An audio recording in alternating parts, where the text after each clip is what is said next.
자, 제가 오늘 하고 싶은 이야기는 여러분들은 국민의힘이 무슨 그전에 있던 미통당, 그 다음에 무슨 한국당, 새누리당, 한나라당, 민자당 이런 당을 잇는 정통 보수 정당의 맥이라고 생각할지 모르겠습니다. 근데 제가 볼 때는 저 당은 이제 그야말로 보수 가치도 상실됐어요. 어제 준석이가 되자마자 광주를 가서 광주 아프게 하는 일은 없을 거라 했습니다.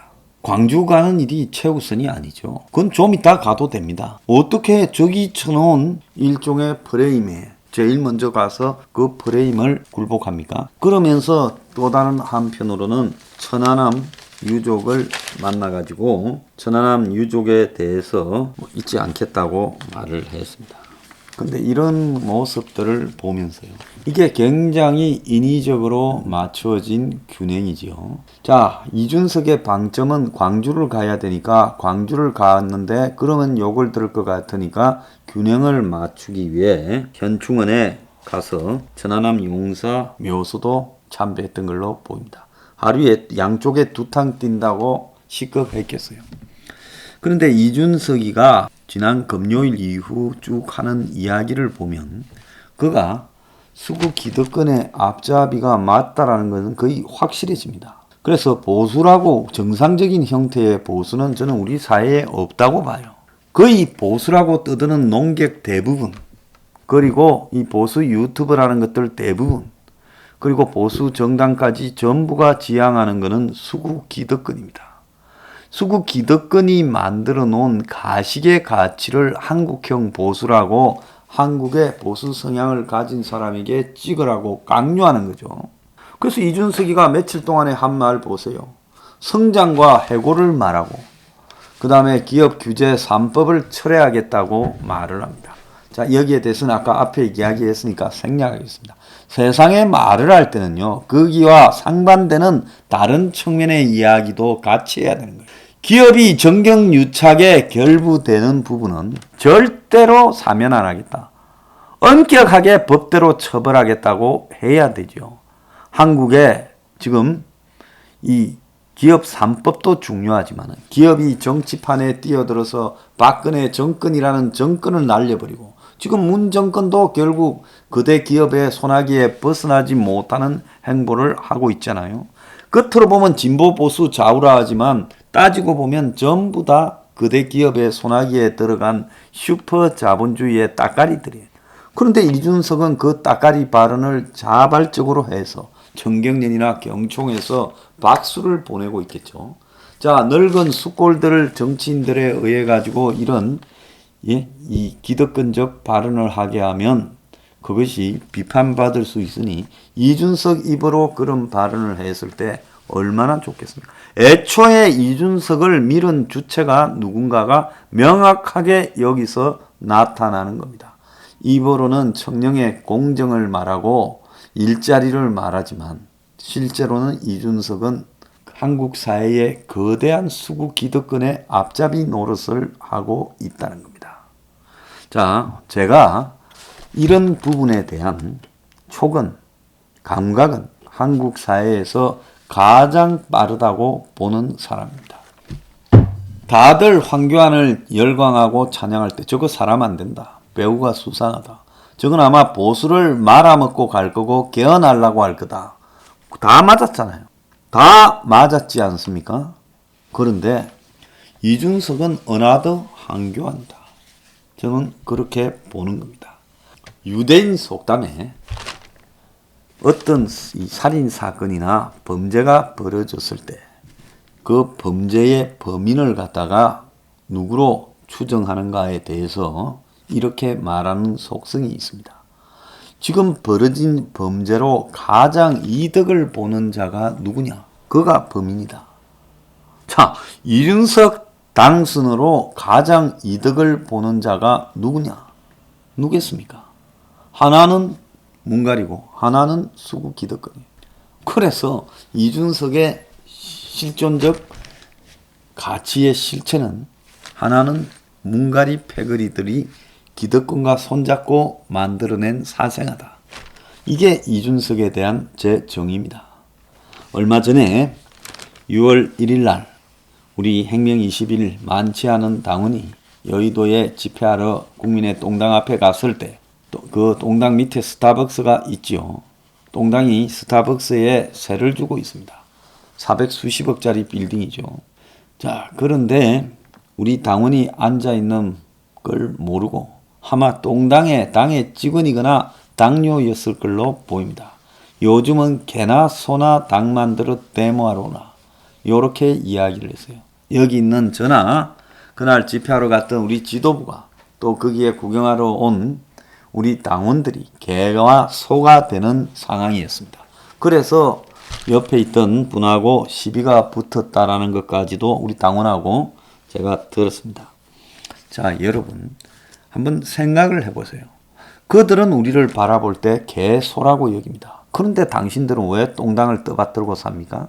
정권을 교체했어요? 아니, 솔직하게 한번 생각해 봅시다. 정권 교체하는 부분에 대해서 문갈이 꼴보기 싫다고요? 그러면 문갈이 꼴보기 싫다 정권을 바꾸면 당신 삶은 거기서 나아집니까? 이명박 박근혜 정권이 당신 삶을 낫게 만들었어요. 문이 제일 심하게 빨리 망가뜨렸지만은 이명박 때도 박근혜 때도 당신의 삶은 서서히 망가져 온 겁니다. 내가 박근혜 정권하고 뒤도 안 보겠다고 작정한 계기가요, 뉴스테이를 말할 때였습니다. 한 달에 적게는 한 돈백부터 많게는 한 2, 300까지의 세를 내는 대기업들이 당시만 해도 분양이 잘 안 되니까 아파트를 지어가지고 뉴스테이라고 아주 고가의 보증금에 반전세 아파트를 이렇게 내놨습니다.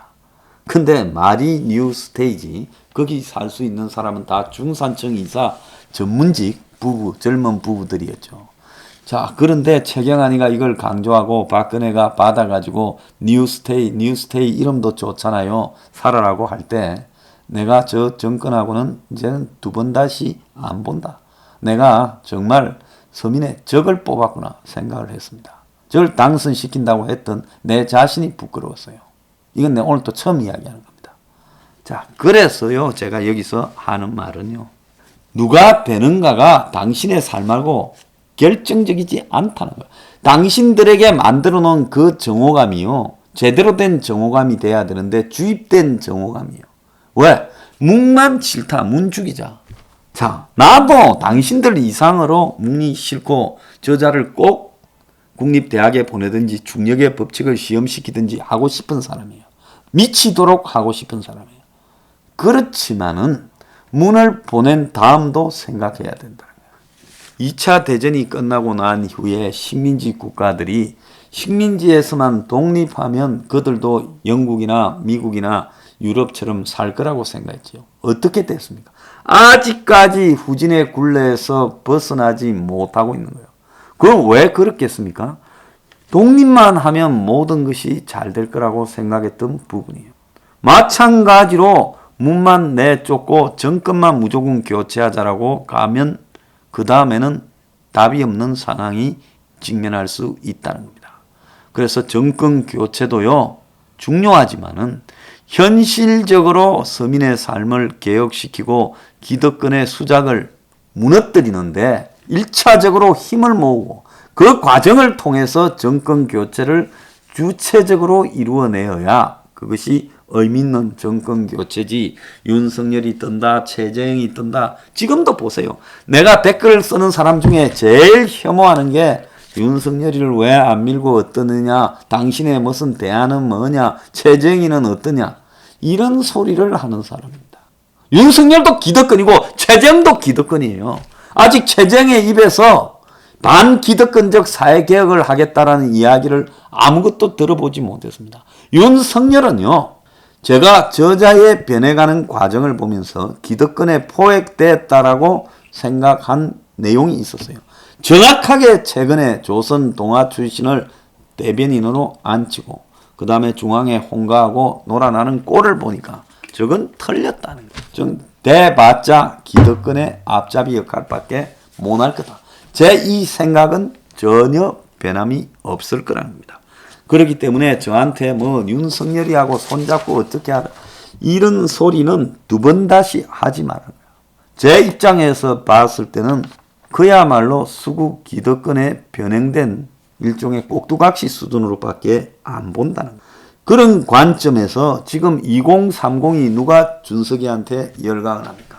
60, 70대 살만한 기득권 꼰대들이 준석이한테 열강을 합니다. 그들이 이제 황장수는 와저라노 일지를 하고 자빠졌어요. 그러니까 한마디로 기득권의 앞잡이 이준석이나 홍준표나 윤석열이나 다 거기서 거기다는 겁니다. 그래서 이 사회에 혁명 같은 변화가 쏟아져 나오지 않으면 여러분들의 삶은 평생 도돌이표가 될 거다는 거예요. 민주주의를 표방해놓고 실제로 정치 운영이나 국가 운영은 기득권 몇이서 다 해먹는 이 구조가 이게 옳은 거냐는 겁니다. 대한민국의 민주주의라는 부분의 수준을 우리가 지금 생각을 해봐야 된다는 겁니다. 자, 그래서 이 상황에서 이제 만들어내려다가 창의력의 한계에 다다르니까 30대 기득권 꼰대를 데려다가 지금 앉혀놓고 그야말로 이미지로 자전거 타고 다니고 백팩 메고 하버드 나왔다라는 이미지를 가지고 지금 분칠을 해서 이제 대중을 현혹시키려고 문가리가 합작 공작을 하고 있어요. 수구 기득권하고 문가리의 일종의 합작 공작을 하는 겁니다.